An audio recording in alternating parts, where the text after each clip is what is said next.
So I guess the first question is, what are cognitive stimulation exercise that's based on specifically asynchronous movement of your fingers, your hand, left and right hand, and as the time goes by, we introduce leg movements to that as well. Well, the whole point is to rewire the brain. Why do we want to rewire the brain? Well, what we know that as we age, the old stories that we stopped developing a new neuron, neuroplasticity was not a thing for a long time, was not discovered, right? That the brain has the capacity to rewire itself and create new neurons. So for a long time we thought, well, as we age, neurons kind of dying and dead, and that's the end. However, now we know that with consistent neurostimulation, even without neurostimulation, with consistent neurostimulation, we're going to do a really great thing, that brain continue rewiring itself. So we want to introduce certain exercises to keep the brain sharp, whether you're a teenager, whether you're in your 50s, 60s, 90s, 100, doesn't matter. The indication is going to be the same. Why? What's the mechanism behind? That's kind of a question for a lot of people. Well, we stimulate certain areas of the brain, neurons that fight together, wire together.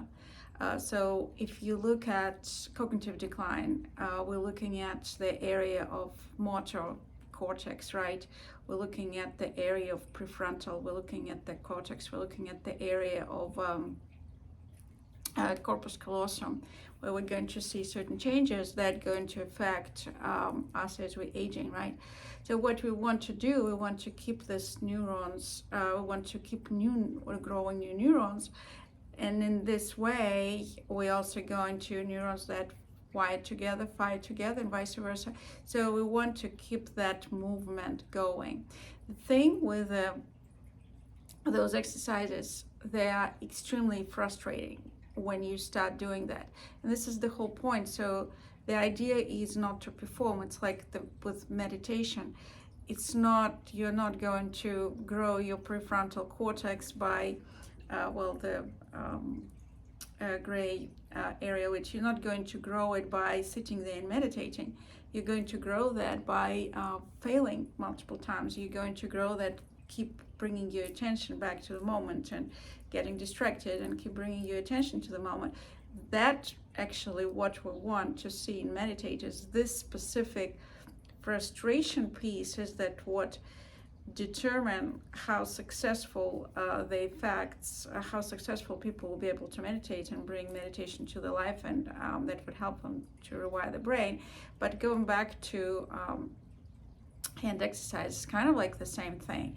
Let me show you the exercise first and then tell you quickly which areas of the brain potentially are involved and what it's going to look like. So thumb on the left, index finger and thumb on the right, and then all we're going to do is going to flip and flip and flip and flip and flip. It's look easy, right? So I want you to see I'm doing it slower, and obviously when we give directions it's going to be a little slower than what I'm doing now. But the point is, you practice doing something like that, right? And you practice. If you think you can do it in a few minutes, you're very, very wrong. It takes people hours to actually polish that to the point where you can do it with your eyes closed. You don't do it for a few days. You still have challenges. So again, why do we want this specific asynchronous exercise? Well, we want to stimulate motor cortex. We want to stimulate cerebellum. We want to stimulate corpus callosum. We want to stimulate all the areas of prefrontal cortex, because we know that prefrontal cortex and something we call monkey brain underneath, hypothalamus, hippocampus, they're also going to be involved with a lot of the memory issues in the insula. So by kind of running circuits in the area that I described, you're going to activate the entire brain. Now, the exercise is extremely frustrating. As I said, it's not about completing it first time around. It's about becoming frustrated as you're doing that, knowing that you will become frustrated. This is part of what we're doing. increasing your window of tolerance for frustration. And the point is, you get frustrated, that's great. Keep doing it for 10-15 more seconds, take a break. Do something else, come back to it, do it again. Now, you're not going to stop when you actually completed it. You're going to stop after you repeat it a few times and have a few moments of frustration. So again, thumb, pinky, index, and thumb, and flip, and flip, and flip. And if you already try that, at this point you're like, I can't do that. The fingers going their own way, or maybe not.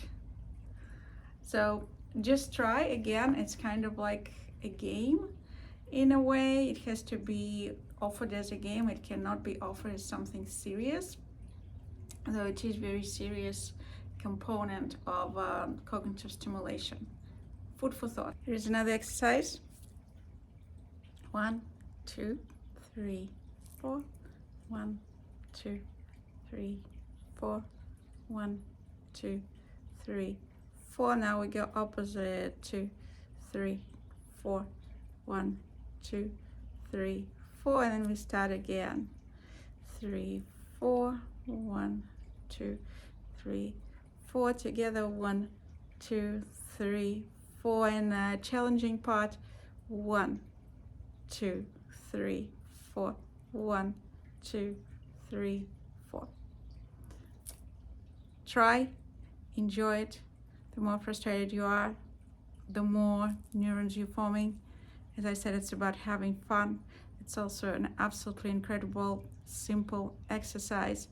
And those folks who are familiar with neuromodulation and advanced treatment of depression, advanced treatment of cognitive decline, you're also going to be aware of electric neuromodulation, where the electric currents stimulate the brain. But you know what? Those exercises, these are the next best thing outside of electric stimulation, so you don't have to put electrodes on. And the effects is not going to be any much less as long as you're actually practicing at least a few minutes a day. That's it.